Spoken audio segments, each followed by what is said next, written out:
I have a question for you guys. Like, which of you was on the Amped Mobile commercial? Let's see the map. I think this is the man you're looking for. This is Andy Wang, Ultimate Fighter. How does it feel to be on the Ultimate Fighter, by the way? I wouldn't know. What did you think about being the only Asian brother on the show? Real hard. It's really hard. Would you have gotten a colonic, Andy? No. It's exit only. Spoke like a true Asian brother. That's right.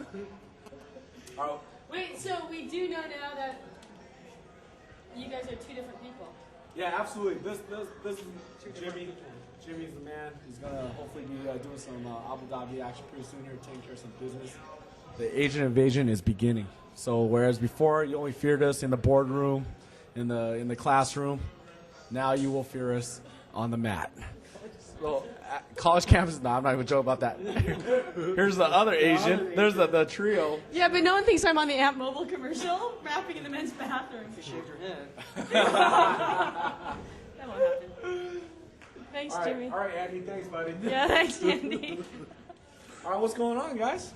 I'll try. I've learned from my last interview, so I'll make sure not to sway to and fro too much. Oh, you watched your own interview? I watch it. You're like media savvy now. You're like the man. I've learned a lot. After having a camera. You have a publicist? After having a camera stuck up your ass for 24 hours a day. Wait. Is that literal? Literally and figuratively. We just got done talking to Gabe. I will say this. I have learned a lot. Do you mind if I hold the camera? Here, watch you move out of the way a little bit. You're taking up my spotlight.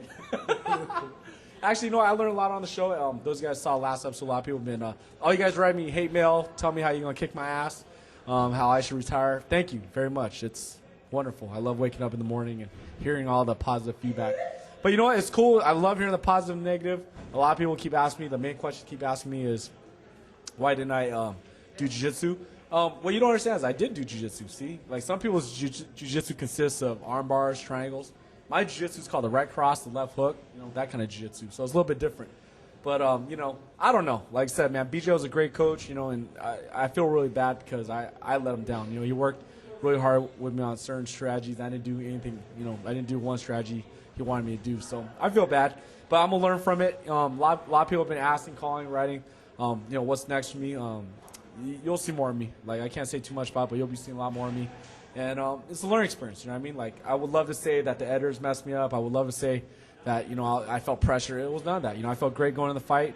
When I got hit, it became a street fight for me. Lost control of my emotions. And, Brandon's a good opponent, and he hit me, and I wanted to knock his head off. So, when I go sleep, some people have nightmares about, whatever, like being on the street, whatever. My nightmares is, always in the back of my head is not fighting to my potential. And that was one of the nightmares that kind of came true.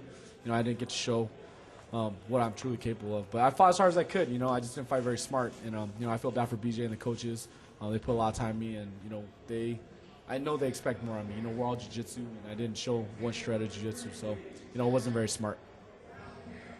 So all you guys that keep emailing saying you're going to kick my ass, come do it. Find me at Panda Express anytime. P Station Sepulveda. I'm right there. What's up? What's your question?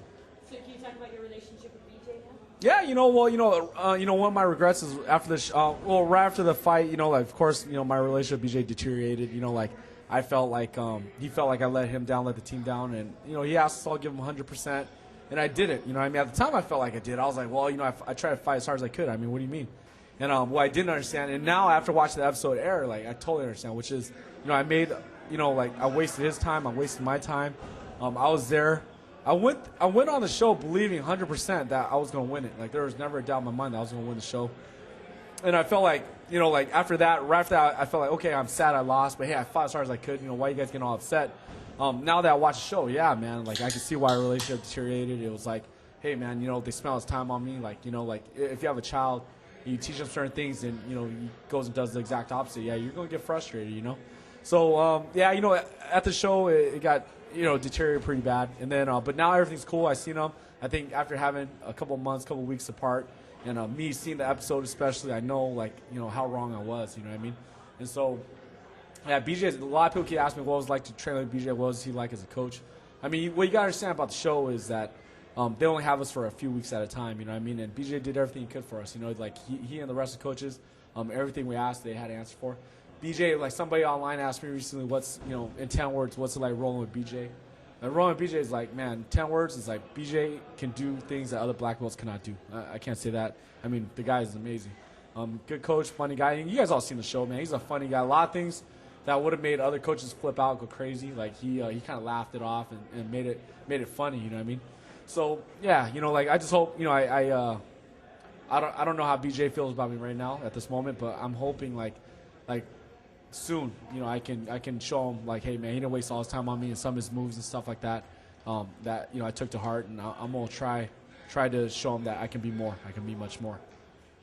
So, Is that belt for me? what's your relationship with Tony? Yeah, Tony's like I said. Tony, me and Tony had a really good talk the last day. Like I felt like I said, after the fight, everything deteriorated. Like it got pretty bad. Where, like I said, like I didn't really understand where they were coming from. I thought they felt like I didn't try my hardest, but it wasn't so much that as much as like I didn't give them my 100%. Like effort and a promise are two different things. You know, I promised them I'll go for a takedown. When you said promise? Yeah, I said. Well, I'll say this, you know, like, you know, the one thing I've learned from all this experience is, like, you can be a great technically, you can be great physically, but you have to be there all the way mentally. And, like the best fighters, the best athletes are masters of their emotions, and I wasn't, you know what I mean? And, you know, like, I joke around a lot, but everybody that knows me knows I train hard, I compete hard.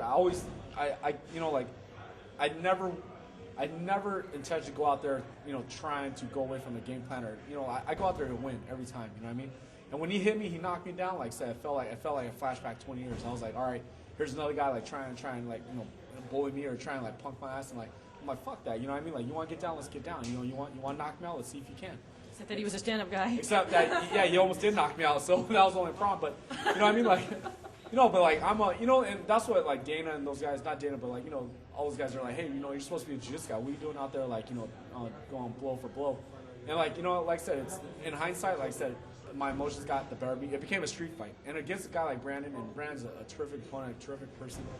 He's going to be in the UFC for a long time. Against an opponent like that, like, you can't make that kind of mistake. You have a mental lapse even for a minute, and it's on. And, you know, I had heard a lot about the first time you fight in the UFC, or your first time in the octagon. Like, some people get gun shy, some people get, you know, like they don't fight like their normal selves. You hear about it a lot. And I think I overcompensated. Like, you know, leading up to the fight the night before, I was thinking, like, all right, man, you know what? Like, I'm going to show everybody what this is about. I'm going to show everybody what I can do. And I think I overcompensated, which is when he hit me, boom, like, everything just, I pushed aside all my training. I pushed aside all my, like, natural instincts.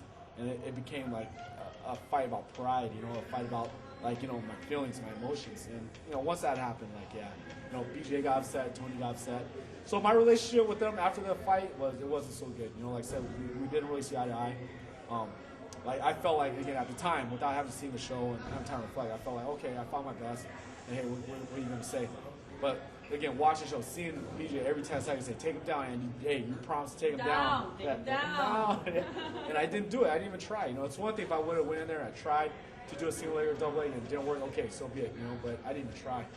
But, you know, the one thing I took away from it was, you know, like, you know, the one thing I took away from it was, like, yeah, you got to be the master of emotions all the time. You know, you can't have a mental lapse even for a second, you know what I mean?